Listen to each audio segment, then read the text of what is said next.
오늘 말씀의 제목은 적이 필요한 이유입니다. 인생에서 적이 필요한 때가 있다. 적이 필요한 이유가 뭐냐? 한번 질문하겠습니다.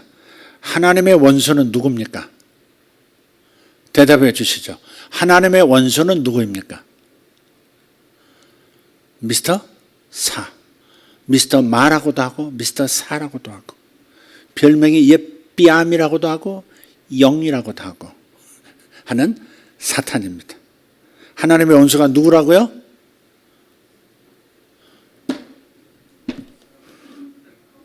일단은 했으면 2단은 여러분이 해야지. 자, 하나님의 원수가 누구예요? 사탄이에요. 인간이 만들어지기 전부터 하나님의 원수가 있었어요. 하나님을 대항했던, 유일하게 하나님을 대항했던 원수 사탄입니다. 그렇게 영광스러운 대접을 받으면서 탄생한 피조물임에도 불구하고 하나님을 대적했던 영물 사탄입니다.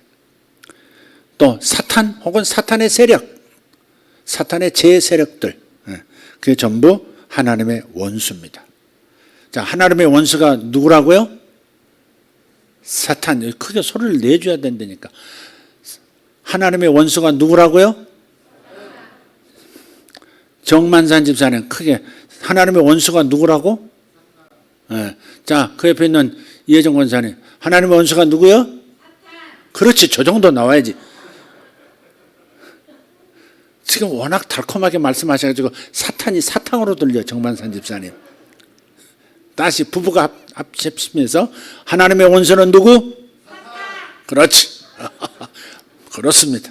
자, 조혜은, 조혜림 권사님 자매 두 분. 하나님의 원수는 누구? 사탕이야, 사탕. 아직 다시 하나님의 원수는 누구? 예, 사탕. 아무래도 사탕인데. 그렇다면 우리의 원수는 누구? 그렇지, 그렇지. 예. 박원수 집사님, 기분 좋은 일 생겼더만, 감사할 일이 있더만. 지금 살고 있는 집이 어디죠? 무슨 동? 발산동. 저기 저 강서 시장 있는데 거기구만. 서부청과 있는데 그쪽 발산동 가기 직전. 발산동에서 발사했어. 어디로? 수지로. 네. 오늘 계약하셨대요. 참요. 소원이 교회 가까운 곳으로 오는 게 소원이었어. 처음부터 소원이. 그러고서 지금 불과 얼마 안 돼서 지금 소원이 이루어졌어요. 돈도 더 필요했고 그렇잖아요. 돈이 이제 한계가 있으니까 그 전세금이 전부면 그거 가지고 어떻게 해? 그래서 근데 이제 좋은 곳 수지 좋은 쪽으로 오셨어요. 아이들 공부 교육하기에도 좋고 학원도 많고 여러 가지 교통도 좋은 곳으로 지금 오셨어요. 기분 좋죠? 감사하죠? 아멘. 그러지 마. 다시 뭐라? 사탄이 지금 적이 입을 가로막고 있는 것 같아. 감사하죠?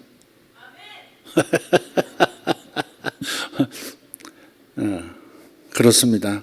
사실 그런 결정을 하는데도요, 그 하나님의 교회 중심으로 내가 신앙생활을 하겠다, 그렇게 집도 그렇게 이동하겠다, 그 쉬운 결정들이 또 아닐 수 있거든요.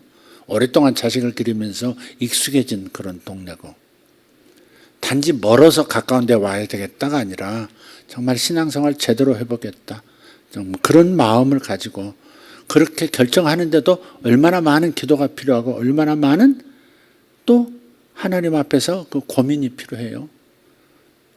간구가 필요하고 적들은 그걸 막기 위해서 또 역사했을 거고. 근데 그렇게 물질도 하나님께서 공급해 주시고 또 올 수 있도록 마음을 먹은 대로 그렇게 되어질 수 있도록 여러분이 집도 알아봐 주시고 또 충고도 해 주시고 결정을 내렸는데 도움을 많이 주셨던 걸로 알고 있습니다. 네. 그리고 서로 사랑으로 그렇게 돌봐주는 것이 얼마나 하나님께서 기뻐하실지 모르겠어요. 저도 오늘 기분이 아주 좋습니다. 우리의 최대의 적이 누구여야 합니까? 사탄. 왜? 하나님의 원수가 사탄이라면 하나님의 자녀들의 원수는 당연히 사탄이죠. 그냥 원수입니다. 원수는 같은 하늘 아래, 같은 땅 위에 같이 공존할 수가 없다는 심정이 드는 거예요. 원수는 그런 거잖아요.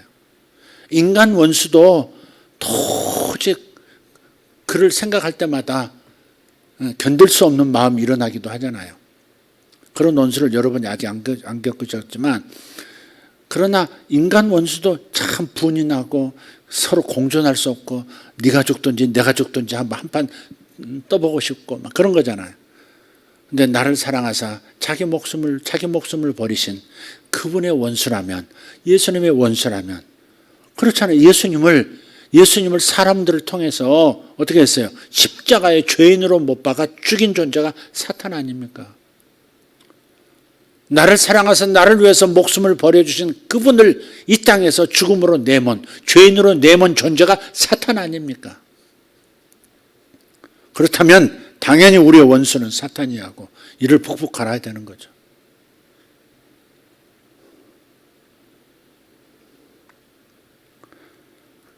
우리의 최대의 적인 이 사탄의 세력은 항상 사람들을 이용해서 모습을 나타냅니다. 그러니까 사탄이 눈에 보이지 않습니다. 영물이기 때문에. 사탄은 육안으로 보이는 게 아닙니다.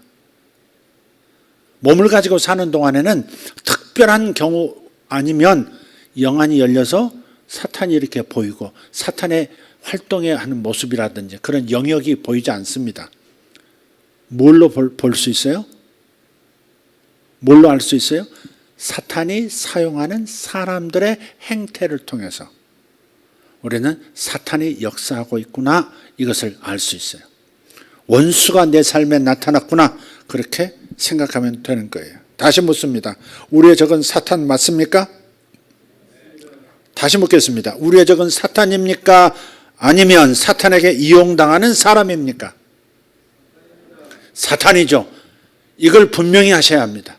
이걸 분명히 하지 않으니까, 그러니까 이 땅에서 그리스도인의 능력을 발휘 못하는 면이 많은 거예요. 우리의 적이 사탄인지 사탄이 이용할 뿐인 인간인지 여기 구분이 안 되면 인간에게 초점을 맞추다가 정작 싸워서 이겨야 할 대상인 진짜 적인 사탄을 놓치고 사탄에게 매번 당하고 실패로 결말이 나는 겁니다. 그 실패라는 건 대개 사람에 대해서 저 사람이 나를, 저 사람이 이 상황을, 저 사람이 이런 어려움을 내게 끼쳤다라고 사람에게 집중하다 보니까 사람과 싸우게 되고 사람과의 다툼 때문에 하나님의 영광 가려지고, 예수 믿는 사람이 사탄이 있음에도 불구하고 사탄을 보지 못하는데, 사탄이라는 게 존재가 있다는 걸 모르는 세상 사람들이야 사탄이 있음을 알지 못하죠. 그리스도인이 행동하고 있는 모든 것들, 말하고 있는 모든 행위들이 전부 사람으로 보이지 사탄이 역사한다고 보지 못하는 거죠. 아, 예수 믿는 저 신자를 저 세상 사람이 공격하고 있구나, 사탄에게 잡혀서 공격하고 있구나, 이렇게 생각하지 않는다는 말이에요. 그리고 방어하고 공격하는 그 그리스도인들이 사람과 다툴 때 예수 믿는 사람도 저렇구나, 똑같구나, 이렇게 판단을 내리고 하나님의 영광을 가리게 된다는 말입니다. 그래서 지금 우리 삶의 적이 사탄이냐 아니면 사탄에게 이용당하고 있는 사람이냐, 이걸 먼저 가르라 이 말이에요. 물론 사탄에게 이용당하는 존재들도 결국 내 인생에서 원수 노릇을 하지만 진짜 원수, 진짜 적은 그 사람 속에서 역사하는, 그 사람을 통해서 역사하는 사탄이다 하는 것을 분명하게 해야 한다. 누구를 끌어안고 누구를 배제할 것인가를 결정해야 한다. 예수님은 십자가에서 분명히 보이셨어요. 사람은 사람의 손에 의해서 죽으셨지만 사람은 사랑하셨잖아요. 주여 저들이 모르고 하는 행위들입니다. 주여 저들의 죄를 용서하소서 하면서 사람은 끌어안고 사탄은 영원히 멸망받을 지옥불로 던져지기로 심판해버리시는 분 아닙니까? 사탄은 멸하고 사탄의 권위는 다 몽땅 빼앗고 사람은 하나님의 자녀라는 등급으로 업시켜 주시는 바로 그 사랑, 바로 그 예수님의 그 모습을 우리가 모델로 삼아야 되는 거죠. 이걸 먼저 구분해야 지금 내가 맞붙어 싸울 것이냐, 저 사람하고 맞붙어 싸울 것이냐, 아니면 기도로 들어갈 것이냐가 결정되거든요. 내가 참을 것이냐, 내가 손해봐도 내가 참을 것이냐, 아니면 대항할 것이냐, 그런 결정들은 사탄이 원수냐, 아니면 사탄에게 이용당하고 있는 저 사람이 원수냐, 그것을 구분할 때 가능해진다 이 말이에요. 매우 중요한 문제라고 저는 생각해요. 에베소서 6장 12절입니다. 같이 읽겠습니다. 에베소서 6장 12절. 우리는 살과 피와 맞붙어 싸우지 아니하고 권력들과 권능들과 이 세상 어둠의 치리자들과 높은 초소들에 있는 영적 사악함과 맞붙어 싸우느니라. 아멘. 지금 사도 바울의 말씀이죠. 사도 바울은 누구와 싸운다고 말씀하고 있어요? 살과 피는 뭐예요? 사람이죠, 사람. 살과 피를 가진 존재는 사람의 영이 아니에요. 사탄이 아니라고요.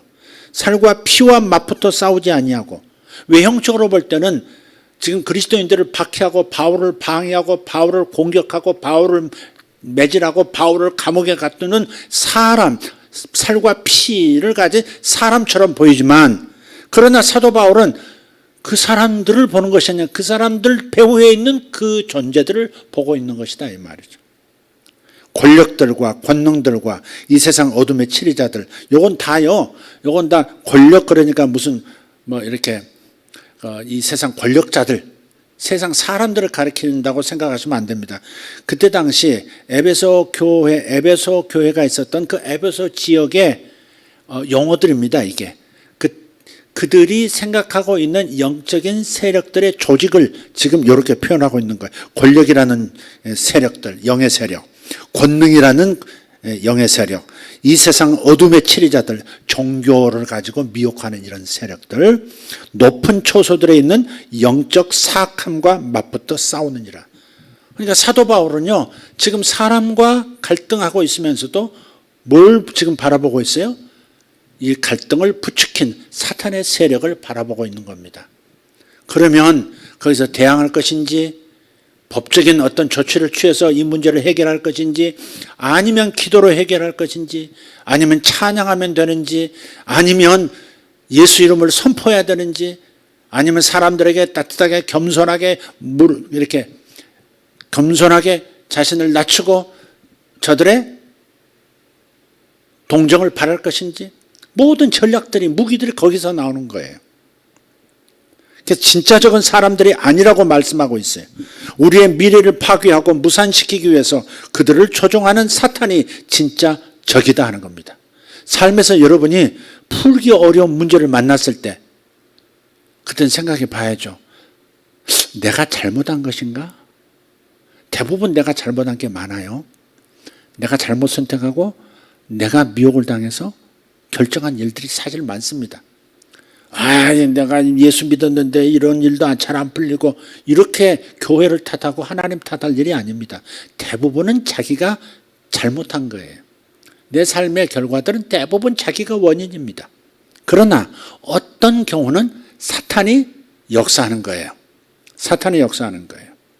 그래서 그들을 조종하는 사탄, 이 사탄, 원수 마귀가 역사하고 있다는 것을 분별하고, 그렇다면 영적 전쟁을 하기로 결정을 해야죠.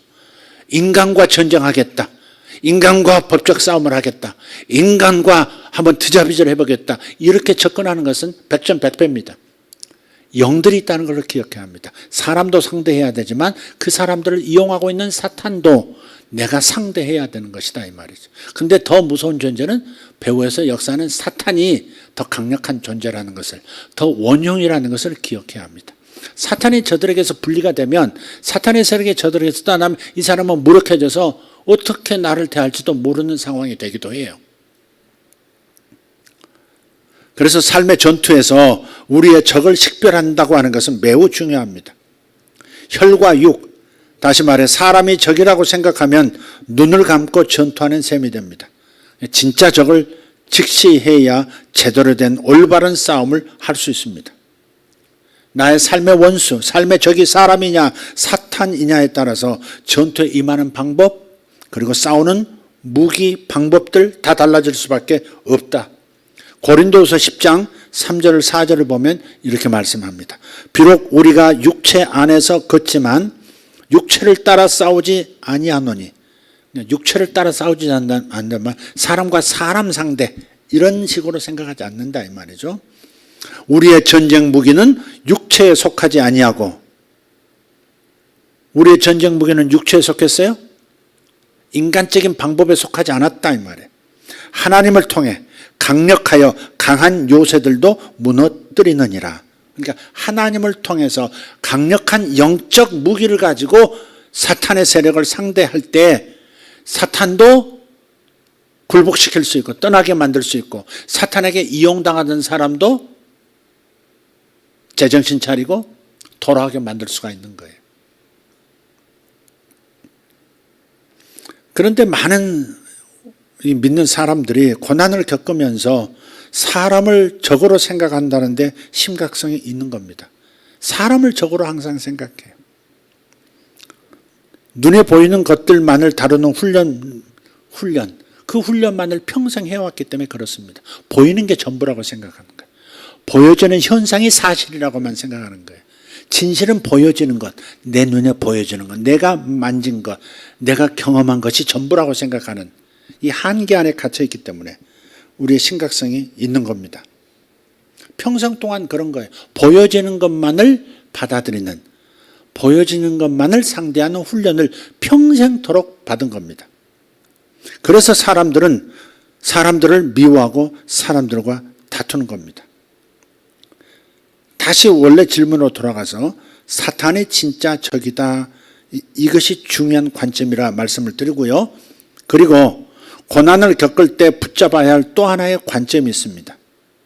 중요한 관점, 사람이 적이 아니라 사람을 이용하는 사탄이 진짜 적이다 하는 관점 플러스, 내가 사탄에 일으킨 고난을 겪을 때 반드시 꼭 붙잡아야 할 또 하나의 포인트가 있다. 우리의 삶의 모든 고난과 문제가 아무리 끔찍해 보일지라도 그 문제에 직면하고 견뎌냈을 때 얻을 보상에 비하면 아무것도 아니다 하는 겁니다. 심각한 고난, 도저히 견딜 수 없을 것 같은 문제를 만나서 너무너무 힘들 때라도 그 문제를 견뎌내고 이겨냈을 때 하나님께로부터 얻을 상이 너무 커서 고난과 보상을 비교하면 너무너무 아무것도 아니다 이 말이에요. 이 고난이 너무너무 아무것도 아니더라 하는 겁니다. 하늘에서 주시는 우리가 얻을 보상은 훨씬 위대하고 영원합니다. 고린도후서 4장 16절 17절이 이렇게 말씀합니다. 이렇게 씁니다. 이런 까닭으로 우리가 낙심하지 아니하노니 우리의 겉사람은 썩어 없어져도 속사람은 날마다 새로워지는도다. 이는 단지 잠시 존재하는 우리의 가벼운 고난이 우리를 위해 훨씬 더 뛰어나고 영원한 영광의 무거운 것을 이루기 때문이라. 아멘. 네. 그러니까 이 말씀은, 지금 16절 말씀은요, 우리 겉사람은 썩어 없어져도, 늙어가도, 그리고 죽어도 우리 속사람, 우리의 마음은 날마다 새로워진다는 거예요. 영은 이미 새로워졌고요. 더 이상 새로워질 수 없을 만큼 완벽한 영혼이 됐고요. 그 성령으로 봉인되어 있고, 변화되어야 할 우리의 마음이, 속사람이 고난을 겪으면서, 문제와 싸우면서, 적들과 싸우면서 내가 변화가 된다는 거죠. 날마다 새로워진다는 거예요. 속사람은 날마다 새로워지는도다. 이게 너무너무 기쁜 거예요. 사도 바울은. 자기가 변하더라는, 고난을 겪고 나면 자기가 변하더라는 거예요. 고난을 겪으면서 자신이 변화되고 자신의 묻은 때도 다 벗겨져 나가고 녹도 떨어져 나가고, 그래서 좀 더 가벼워지고 하나님과 더 가까워지고 하나님과의 친밀함이 더 깊어지고, 내 마음이 하나님 외에는 더 이상 구할 것이 없는 사람처럼 거룩한 삶을 살게 된 성화의 축복을 받게 되더라 하는 겁니다. 그런데 이런 성화와 함께, 속사람의 변화와 함께 설명하고 보여주기 어려운 수준의 보상도 또한 기다리고 있다는 말씀을 지금 하고 있는 겁니다. 너무너무 엄청난 보상이 고난을 겪으면서 고난 속에서 넘어지고 신앙을 잃어버리고 그리고 원망하고 불평하는 그런 모습으로 끝을 내는 것이 아니라 그 어려움 속에서도 욥처럼 주신 이도 하나님이시요 가져가신 이도 하나님이십니다.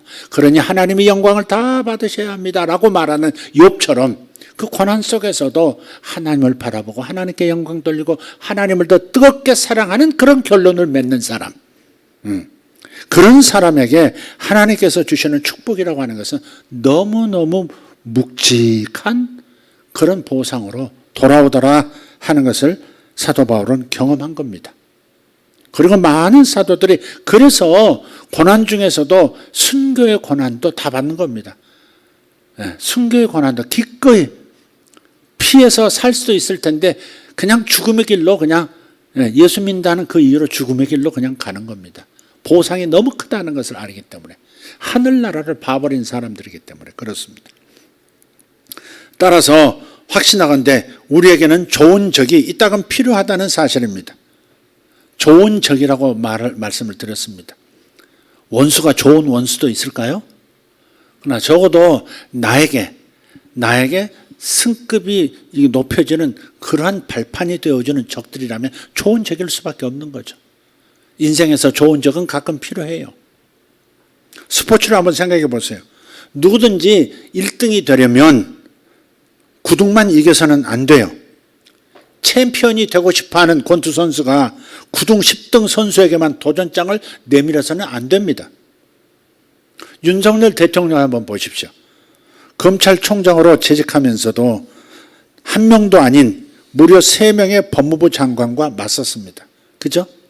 조국 장관, 추미애 장관, 박범계 장관.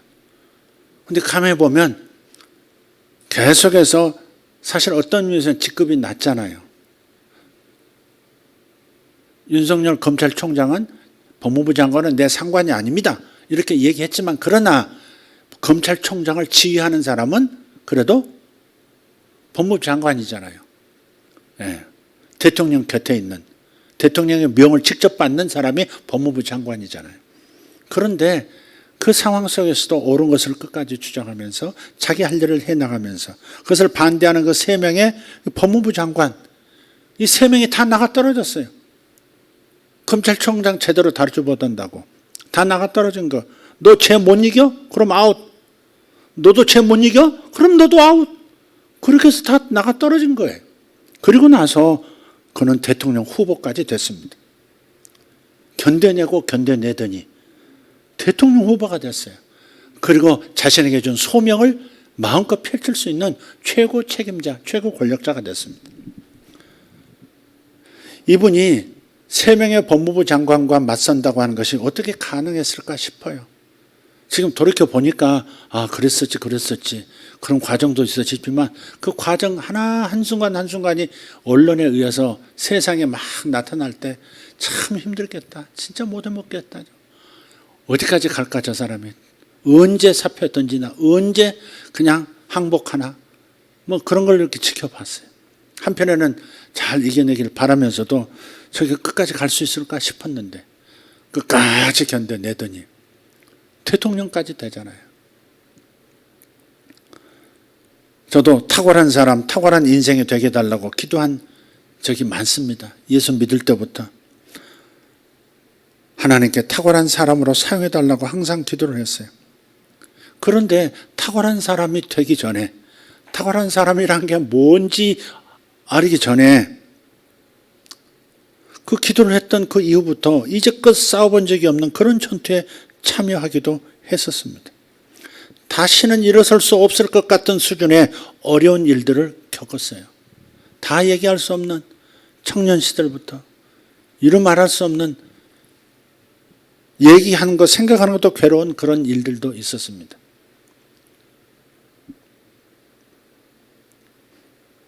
영적 승진이라고 하는 것은 이런 전투를 통과한 다음에 주어지는 경우가 많습니다.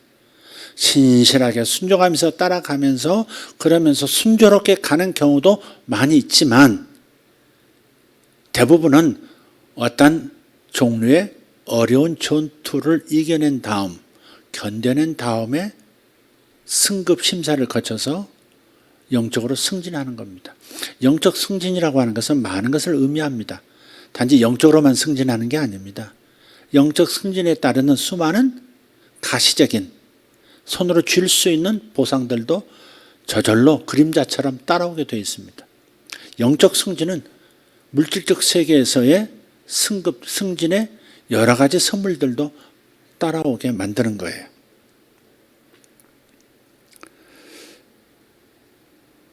사도 바울의 말처럼 어떤 의미에서 저도요, 거센 영적 전투를 통해서 더 나은 날을 향해서 가고 있었던 겁니다. 고린도전서 16장 9절 개역 개정으로 한번 보겠습니다. 같이 읽겠습니다. 내게 광대하고 유효한 문이 열렸으나 대적하는 자가 많음이라. 다시 천천히. 내게 광대하고 유효한 문이 열렸으나 대적하는 자가 많음이라. 하나님께서 우리를 인도하시는 그런 방법에는 일정한 패턴이 있습니다. 새로운 기회의 문 앞에서 우리가 무찔러야 하는 거인이 떡하고 버티고 있더라 하는 겁니다. 새로운 기회의 문 앞에서 사도 바울 표현으로 내게 광대하고 유효한 문이 열렸으나, 이제 확 밀고 이제 크게 뭔가를 이루어 볼 그러한 문이 열렸는데 그 문 앞에 떡하니 거인이 서 있더라 하는 거예요. 그냥 열려지는, 그냥 들어갈 수 있는 경우는 없더라. 그 말을 지금 하고 있는 겁니다. 저기 나타났다고 하는 것은 지금 우리가 지나고 있는 시기가 거의 끝나간다는 신호입니다. 빨리 좀 다음 단계로 갔으면, 다른 계절이 좀 왔으면, 열매 맺고 추수할 계절이 빨리 왔으면 많이 기다리고 있는데, 근데 그것이 열리기는커녕 적이 나타났다. 그럼 적이 나타났다는 것은 그야말로 여지껏 품고 있었던 새로운 기회, 새로운 시기에 대한 생각이 바뀌어야 되는 걸 말해요. 아, 이제 이게 거의 끝나가고 있구나.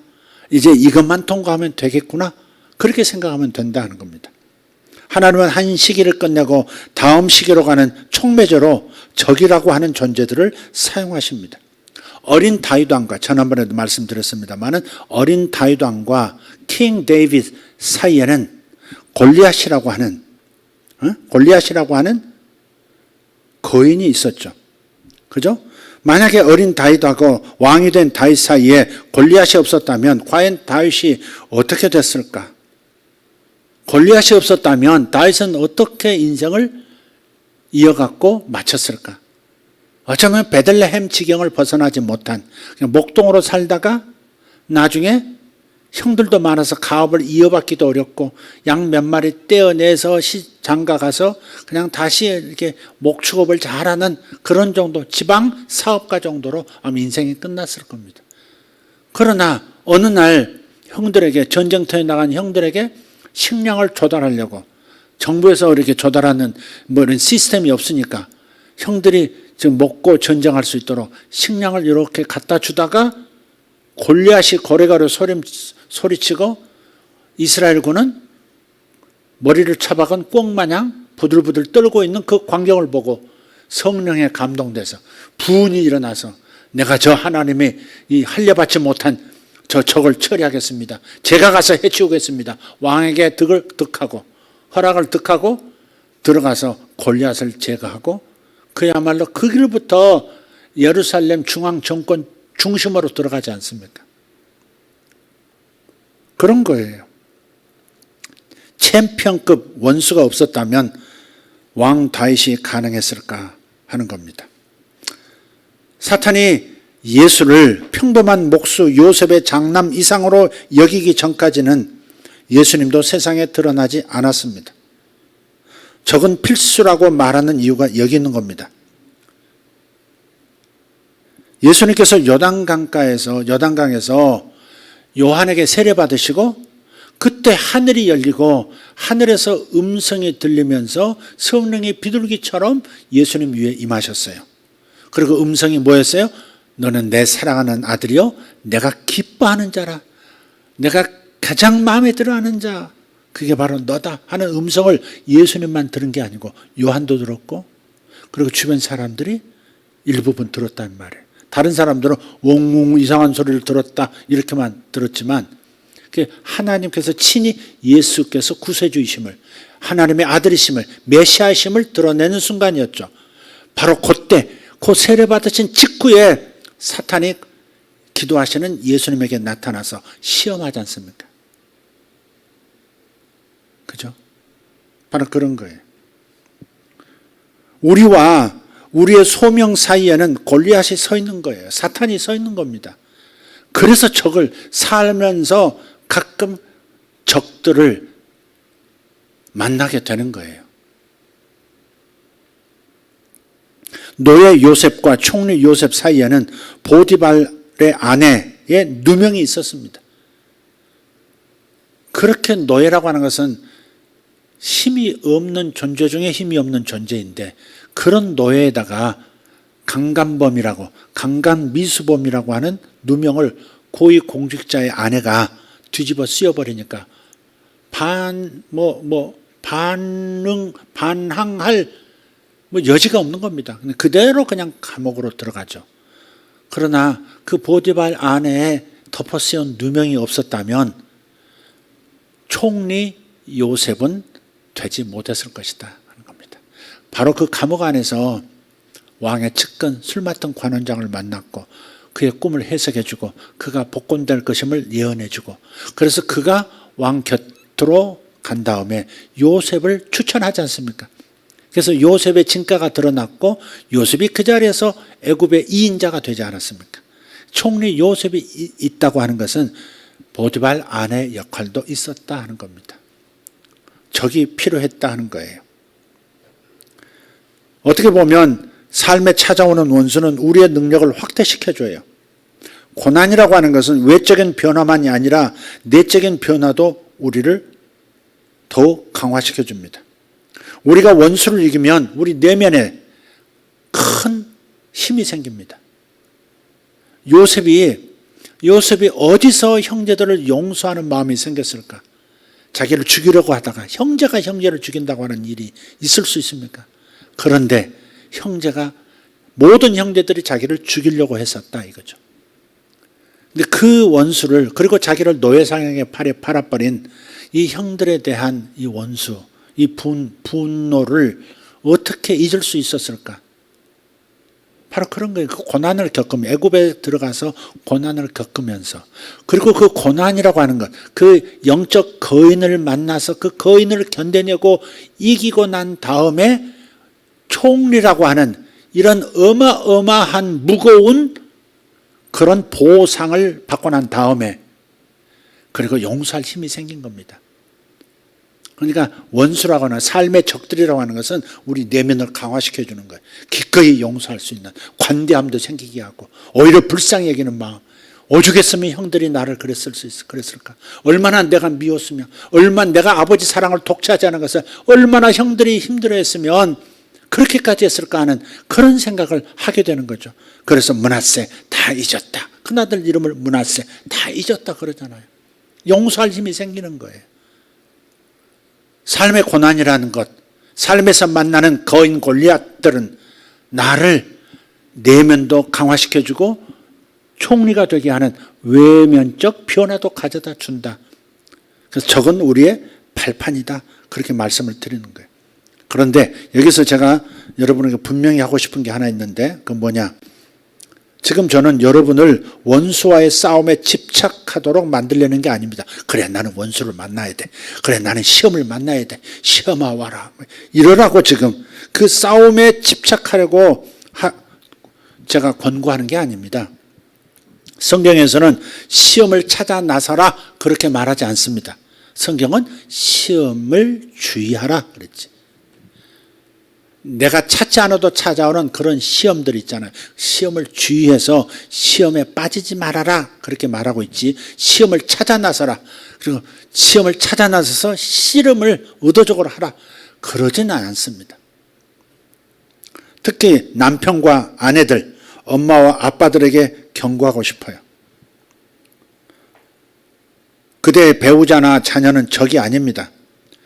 배우자나 아이들이 원수처럼 보일 때가 있지만 저들은 결코 적이 아니죠. 여러분을 미치게 하는 그 문제가 적입니다. 아들이 겪고 딸들이 겪는 그 괴로움, 그들도 괴로워서 그렇게 반항하고 그렇게 부모의 말을 순종하지 않고 뜻대로 하려고 하는 그런 모습인데 저들도 지금 괴로움을 당하고 있는 거잖아요. 알 수 없는 괴로움을 당하고 있는 겁니다. 그래서 부모에게도 대드는 겁니다. 그런데 자식을 적으로 여기면 해답이 없는 겁니다. 더 악수를 두게 되고 거기에서 더 상처가 커지고 거기에서 돌이킬 수 없는 금이 평생토록 나타나게 만드는 거예요. 그래서 배우자가 적이 아니라는 것, 자녀가 적이 아니라는 것, 부모가 적이 아니라는 것을 생각해야 합니다. 둘 다가 상호간에 서로 겪고 있는 나를 미치게 만드는 바로 그 문제가 가족의 적인 것이죠. 함께 이겨나야 할 문제인 겁니다. 사람이 아니라 그 문제와 싸우시기를 바랍니다. 정리하고 다음으로 넘어가겠습니다. 적은 사람이 아니라 뭐다? 다시 또 공개가 빠졌어요. 숙달된 조교 정만산 이혜정 부부 대답해 주십시오. 적은 사람이 아니라 뭐다? 사탄이다. 그렇죠. 이번에는 아내가 지금 사탄에게 눌렸어요. 다시 적은 사람이 아니라 사탄이다. 계속 눌리고 있어요. 다시 적은 사람이 아니라 사탄이다. 너무 심하게 눌려가지고 다시 사탕이다로 나왔어요. 이혜정 권사님. 사탕이다. 사탄이 주하에서 쫓아오겠다. 사탕이다. 다른 숙달된 조교 박은숙 집사님. 적은 사람이 아니라 사탄이다. 크게 한번 외쳐주시기 바랍니다. 적은 사람이 아니라 사탄이다. 시작. 누가 문장을 읽으랬어. 선포를 했지. 적은 사람이 아니라 사탄이다.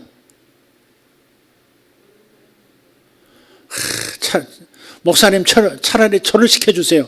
이성경 집사님의 간절한 눈빛에 따라서. 자, 적은 사람이 아니라 사탄이다. 시작. 적은 사람이 아니라 사탄이다. 아이고 예뻐라. 그래도 강력합니다. 좋습니다. 적은 사람이 아니라 사탄입니다. 그런데 우리의 삶에 찾아오는 그런 적은 다음 단계의 삶이 곧 시작된다라고 하는 신호가 될 것이다 하는 겁니다. 아, 적이 나타났다. 아, 다음 단계로 내가 넘어가는구나. 드디어 마지막 벽이 나타났구나 생각하면 된다 하는 겁니다. 다음 질문입니다. 자, 그렇다면 어째서 그리스도인에게 적이 있을까 하는 겁니다. 그리스도인에게 적이 왜 있는 것인가? 크게 보면 하나님 나라와 그 나라의 원수 사이에 벌어지는 전쟁이 원인입니다. 다른 말로 하면 우리는 전쟁터 한복판에서 태어난 겁니다. 지금 하나님 나라와 흑암의 나라, 사탄의 영역이 충돌하고 전쟁하고 있는 그 와중에 내가 지금 태어난 겁니다. 그래서 예수님이 오실 때까지 우리는 전쟁터를 떠날 수 없습니다. 주님이 오셔야 전쟁이 끝납니다. 아멘.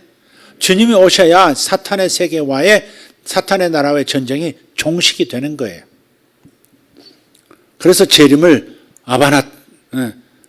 뭐죠? 갑자기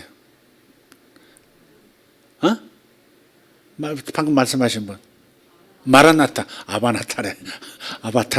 아바타가 나왔나요 지금? 마라나타, 네, 마라나타. 아바타를 보고 싶은 마음에 제가 지금 정신이 빠졌습니다. 궁극적으로는 우리는 이미 승리한 전쟁이지만 그래도 크고 작은 전투 그리고 전면전을 치러야 합니다. 그죠? 연합군이 노르망디를 점령했어요. 상륙에 성공했어요. 그래서 이제 유럽이 이제 연합군이 드디어 치고 들어갔습니다. 육군이 치고 들어갔어요. 전쟁은 끝난 거나 마찬가지입니다. 그러나 그 완전히 항복하기까지 모든 무기를 적들이 내려놓을 때까지 적의 수장이 잡힐 때까지 크고 작은 전투는 아직 남아있는 거예요. 예수께서 십자가에서 사탄의 세력을, 사탄의 권한과 사탄의 능력을 폐해버리셨어요. 영원히 멸망받을 자, 불법자로 드러내시고 이제 지옥에 들어갈 일만 남았다라고 선언까지 다 하셨어요. 그걸 하늘도 알고 땅도 아는 상황이 됐어요. 그렇지만 예수 믿는 사람들은 아직 사탄이 불못에 들어가기 전이기 때문에 아직도 사탄의 세력과 크고 작은 전투를 인생에서 해야 된다 하는 겁니다. 그리고 우리에게 적이 있는 훨씬 심각한 이유는 뭐냐? 그것은 우리의 삶이 그만큼 중요하기 때문에 그렇습니다.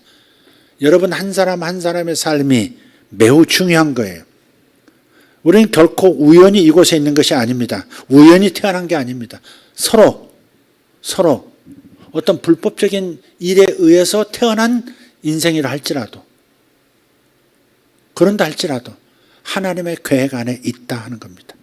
그런 어려운 일을 겪고 태어난 인생, 그 하나님께서 하신 일이라고 할 수 없지만 그러나 하나님은 그런 일을 통해서라도 나라는 존재가 이 세상에 있어야 했고 당신의 나라의 중요한 역할, 하나님 나라의 대서사극의 아주 중요한 배우 역할을 하기 때문에 이 땅에 있는 것이다 하는 겁니다. 하나님의 원대한 목적이 있어요. 하나님의 그 크신 목적에 내가 일부분으로서 역할이 있는 겁니다. 그래서 하나님은 모든 사람의 삶에 분명한 뜻을 갖고 계신다고 믿으시길 바랍니다. 그건 누구의 실수도 아닙니다. 엄마 아빠의 실수로 내가 태어난 게 아니다 이 말이에요. 어쩌다 저쩌다 태어난 게 아니다. 하나님의 큰 목적 아래서 나는 태어난 것이다 하는 겁니다. 하나님께서는 우리 각 사람이 해야 하는 독특한 일을 계획하셨습니다. 이것을 원수는 매우 싫어하는 겁니다. 여러분의 목적이 무엇인지 아십니까? 여러분, 내가 왜 여기 있는지, 내가 어떻게 해서 이 땅에 이 가정에 태어났는지, 내가 왜 이렇게 서 있는지 그 목적을 모르느냐 이 말이에요. 만약 모른다면, 하나님의 계획을 모른다면 여러분 삶을 공격하는 진짜 목적이 무엇인지, 또 누가 공격하는 자가 누구인지가 판단하기가 쉽지 않을 거예요. 여러분 목적을 아셔야 돼요.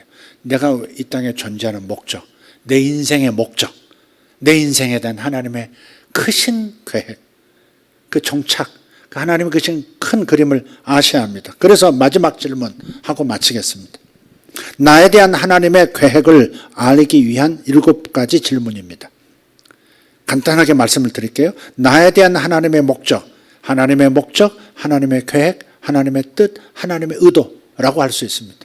하나님의 목계떡, 목적, 계획, 의도, 뜻, 하나님의 목계떡. 자, 나에 대한 하나님의 목적을 알려면 이 7가지 질문을 해보시면 되는 겁니다. 첫째, 나는 하나님께 헌신이 되었는가? 나는 하나님께 헌신이 되었는가? 나를 드렸는가? 하는 거예요. 로마서 12장 1절 2절을 보면 우리가 하나님의 계획을 알기 전에 먼저 산 제사로 드려져야 한다 그렇게 말씀하고 있어요. 생각해 보세요. 입대도 하지 않은 그 청년에게 총을 주지는 않습니다. 자신을 이 나라를 지키는 간성으로 병사로 헌신하지도 않은 사람에게 대포를 맡기고 총을 맡기고 레이더 장비를 맡기지는 않습니다. 그래서 먼저 나를 하나님 앞에 드릴 헌신됐는가를 질문하셔야 됩니다. 나는 하나님께서 하나님 뜻대로 쓰시옵소서 나를 드렸는가? 하나님의 목적에 쓰임받기 원합니다라고 나를 드렸는가? 산 제사로 나를 하나님께 드렸는가?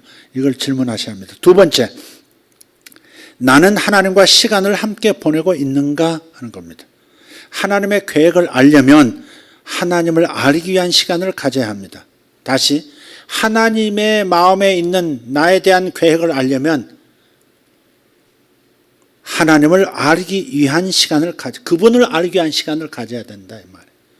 그분을 알기 위한 시간을 갖지 않으면서 어떻게 그분 안에 있는 나에 대한 생각을 알 수가 있겠어요. 그래서 하나님과 시간을 함께 보내는 것, 그렇게 하고 있는가 하는 겁니다. 하나님과 친밀해질수록 내 삶을 향한 하나님의 계획을 더 잘 알게 될 겁니다. 하박국의 헌신 결정을 한번 들어보세요. 주께서 말씀하실 때까지 내가 이 망대를 내려가지 않겠다 하면서 중보기도의 자리를 망대로 정하고 그곳에서 기도를 시작합니다. 하나님이 내게 말씀하실 때까지 내가 안 내려갈 것이다. 이렇게. 이 나라를 위해서 하나님께서 어떻게 하실는지 보여주시기 전까지 내가 내려갈 수가 없다. 나를 이렇게 드릴 뿐만 아니라 하나님과 시간을 가질 것을 결정해야 되는 거죠. 세 번째, 나의 은사는 무엇인가? 자, 이건 지금 뭘 질문하고 있는 거예요? 나에 대한 하나님의 계획, 나에 대한 하나님의 뜻을 알기 위한 7가지 질문 중에 세 번째인 거예요. 내 은사는 뭐냐 하는 거예요. 되게 하나님의 계획은 내게 주신 은사와 꼭 맞아 떨어집니다. 그래서 은사를 알라는 거예요. 나는 무슨 은사를, 내가 예수 믿고 성령 받은 다음에 무슨 은사를 받았지? 물어야 하는 거죠. 찾아내야 하는 거죠. 은사 찾는 법, 은사를 발견하는 법에 대해서 간단하게 제가 말씀드린 적이 있어요. 내게 맞는 일 찾을 때 어떻게 하라고 그랬죠? 첫 번째, 내가 좋아하는 일이 뭐냐? 정말 내가 좋아하는 일이 뭐냐? 이걸 찾는 거예요. 내가 연기하는 게 좋은가? 나는 돈 버는 게 좋은가? 나는 설교하는 게 좋은가? 나는 뭐 하는 게 좋은 사람이지? 난 그림 그리는 게 좋은 사람인가? 나는 사진 찍는 게 좋은 사람인가? 자기가 좋아하는 것을 정말 정직하게 찾아보셔야 돼요. 두 번째는 뭐예요? 그 좋아하는 일을 잘할 수 있는가 이걸 봐야 돼요. 좋아만 해서는 안 돼요. 이 일을 나는 잘해내는가 이걸 보셔야 돼요. 예를 들어서 사진 찍으면 이야 진짜 작품들이 나와야 되고 딱 보면 아이디어가 탁 나오고 구도가 탁 나오고 앵글이 딱 잡히고 나는 내가 좋아하는 그 일을 잘 해내는 사람인가. 세 번째, 내가 잘한다는 사실을 다른 사람도 인정하는가. 그렇다면 그게 자기 은사다. 자기가 해야 할 일이. 네. 자, 이건 좀 다른 거였어요. 자, 네 번째, 나의 소원은 무엇인가. 은사가 세 번째고 네 번째는 소원이에요. 나의 소원과 하나님의 은사는 함께 맞물리는 겁니다. 나에게 주신 하나님의 은사는 우리의 소원을 통해서 실현되는 거예요. 저는 청년 때부터 그런 기도를 했어요. 저는 이 나라의 통일을 원합니다. 언제나 통일을 이루시겠습니까? 참 생뚱맞았죠. 나밖에 모르던 청년이 어느 날부터인가 기도를 시작했는데 매일 저녁 짙은 새벽 다 잠들이는 시간에 깨어서 2시간 동안 주님 통일을 원합니다. 통일을 원합니다. 언제나 이루시겠습니까? 제 소원이 그거였어요. 이상하죠? 그런 소원이 있었어요. 그런데 그런 소원을 갖고 기도하다가 그때부터 하나님이 보여주기 시작한 게 있어요. 북한에서 벌어지는 일들에 대해서. 남한과 북한이 교통하는 은밀한 정말 지극히 최고 수뇌부들의 비밀로서는 교류도 보여주기 시작했어요. 그래서 그 전에 말씀을 드렸죠. 어느 날 하나님께서 남한과 북한의 정상들이 만나게 될 것이다.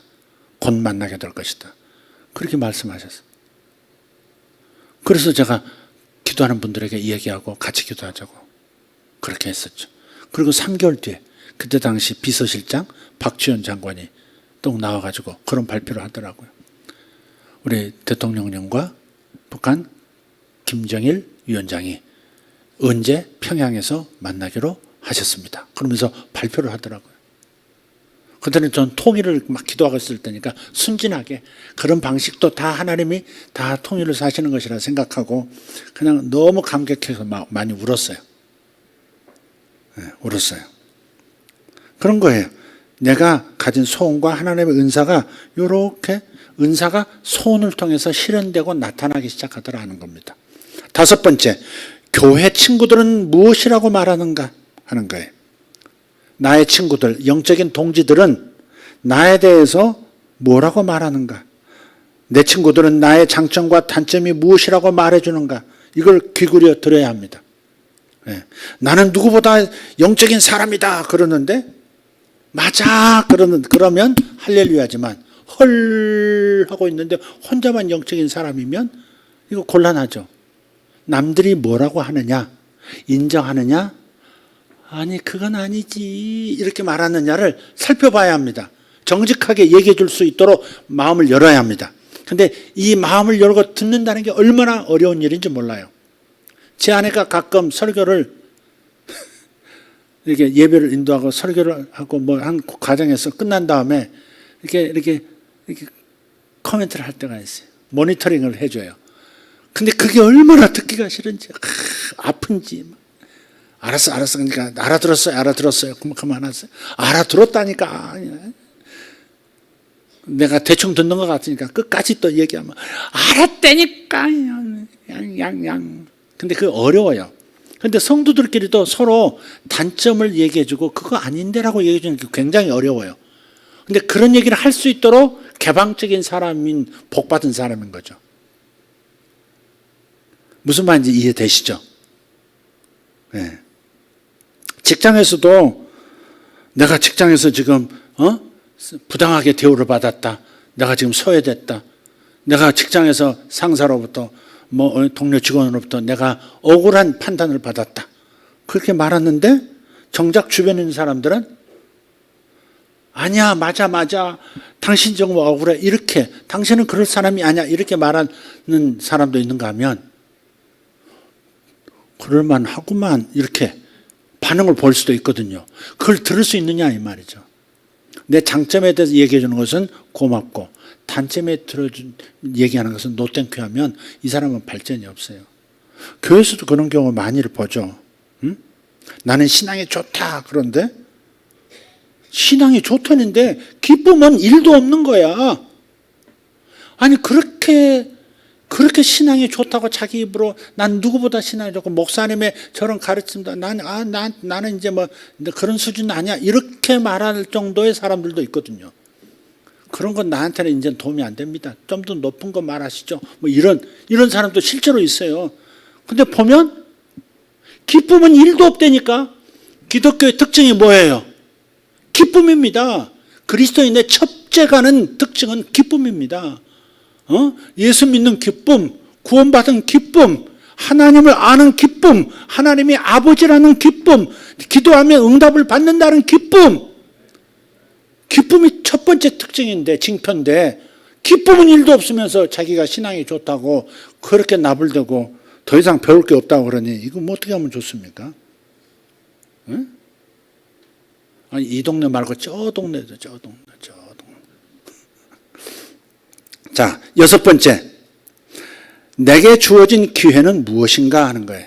하나님께서 내가 자연스럽게 나아가도록 열어놓으신 길은 무엇인가? 이걸 보면 하나님의 목적을 알 수 있어요. 제가 자연스럽게 꿈도 꾸고 연사역도 하면서 자연스럽게 정치 영역에 있는 분들에게 나아가는 기회들을 하나님이 여셨어요. 정치계로 이렇게 정치계에 있는 사람들에게 높은 고위직에 있는 사람들에게 나아가도록 그들에게 하나님의 마음을 전하도록 그런 기간들을 오랫동안 가졌어요. 그래서 거기서 많은 친구들을 얻었죠. 지금도 그런 친구분들, 좋은 친구분들이 있어요. 하나님께서 자연스럽게 나아가도록 열어주신 그 길을 보면 하나님이 내 인생에 대한 목적을 알 수 있게 되는 거예요. 마지막 7번째는 현재 나는 하나님의 사역을 하고는 있는가 하는 겁니다. 자신에게 향하신 하나님의 계획이 무엇인지 알고자 하면서도 현재 아무것도 하지 않는 것은 정말 놀라운 일이죠. 만일 여러분이 진심으로 여러분의 인생을 위한 하나님의 계획을 알고 싶다면 하나님의 일을 시작하셔야 합니다. 하나님이 기뻐하실 일 뭔가를 찾아서 하기 시작해 보셔야 돼요. 그러면 하나님이 인도하실 거고 확인시켜 주실 거거든요. 맞아, 그게 내가 기뻐하는 일이야. 알려주실 거거든요. 확인시켜 주시거든요. 하나님이 일하는 사람을 통해서 역사하시는 겁니다. 아멘입니까? 7가지 여러분이 기억하실지 모르겠습니다. 여기 떴나요 혹시? 예. 원하시면 이 목사님께 보내달라고 하셔서 그리고 설교를 다시 한번 들으시면 좋겠습니다. 하나님이 나에 대한 계획을 하나님이 나에 대해서 세우신 목적을 어떻게 할 수 있는가? 7가지 질문. 마지막으로 결론처럼 드립니다. 오늘 세 가지 질문으로 진행을 했습니다. 적은 사람이 아니라 사탄이다. 그런데 우리 삶에 찾아오는 적은 다음 단계의 삶이 곧 시작된다는 신호인 것이다. 두 번째, 어째서 그리스도인에게 적이 있는 것인가에 대한 답을 찾았고요. 마지막으로 나에 대한 하나님의 목적을 알기 위한 7가지 질문을 살펴봤습니다. 기도하겠습니다.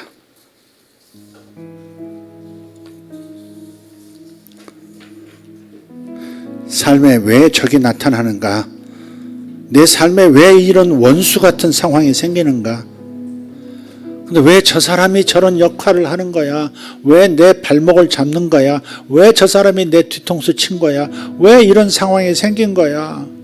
왜 직장은 나를 이렇게 힘들게 하는 거야?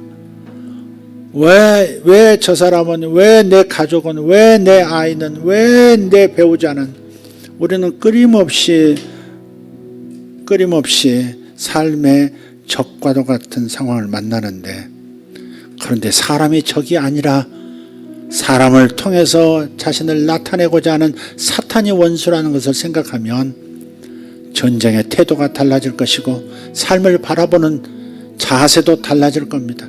그리고 그것이 우리에게 얼마나 필요한 삶의 발판이 되고 새로운 시기를 여는, 새로운 축복의 계절을 여는 관문이 되는지 우리는 오늘 배웠습니다.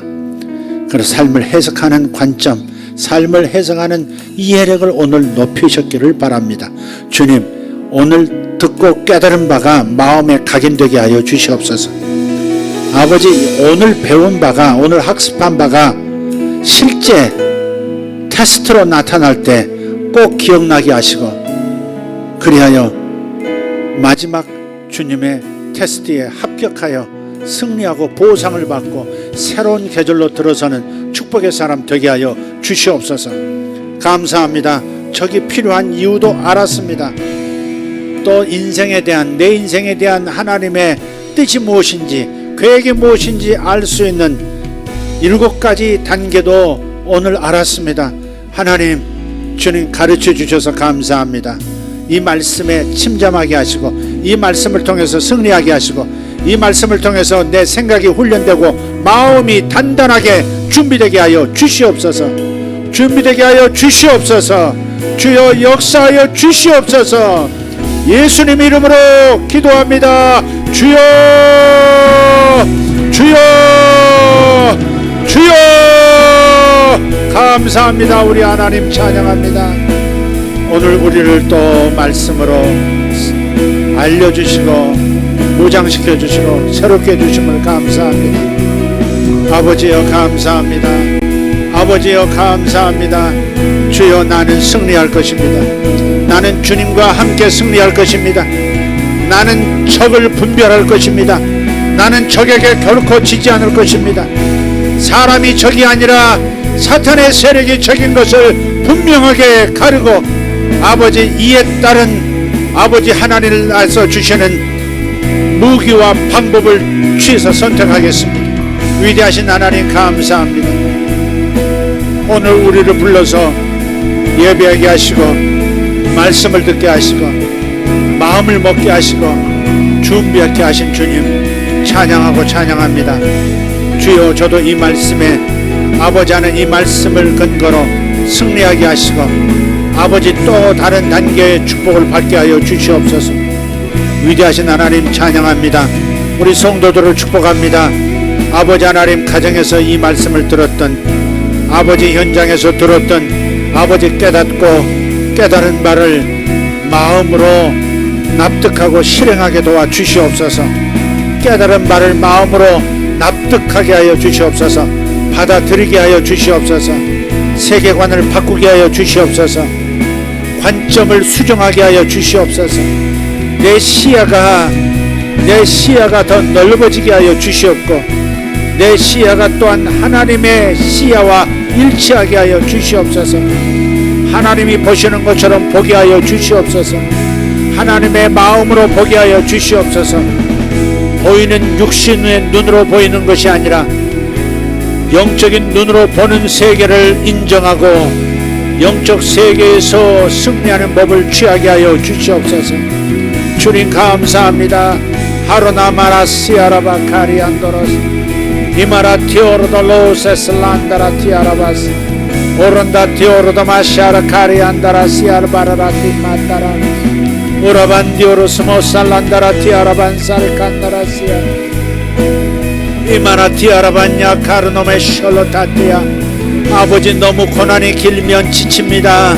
고난이 길면 지칩니다. 그러나 낙심하지 아니하노니 사도 바울처럼 고백하게 하옵소서.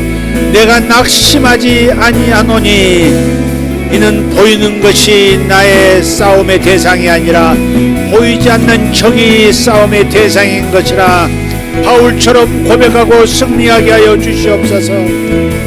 아버지, 언제까지입니까? 라고 탄식하고 낙심하고 지치지 말게 하시고, 아버지 하나님, 나를 다른 세상으로, 다른 수준의 삶으로 승진시키기 위한 관문으로 주어진 숙제인 것을 깨닫게 하여 주시옵소서. 납득하게 하여 주시옵소서. 내 마음이 인정하게 하여 주시옵소서. 내 마음이 거절하고 싶은 그 마음을 내리누르고 박살내고 납득하여 받아들이게 하여 주시옵소서. 하나님의 관점으로 이해하고 준비하게 하여 주시옵소서. 내게 새로운 세상이 열리는 것이구나. 내게 새로운 기회가 열리는 것이구나. 내 인생에 새 일이 생기는 것이구나. 깨닫게 하여 주시옵소서. 이해하고 납득할지어다. 받아들일지어다.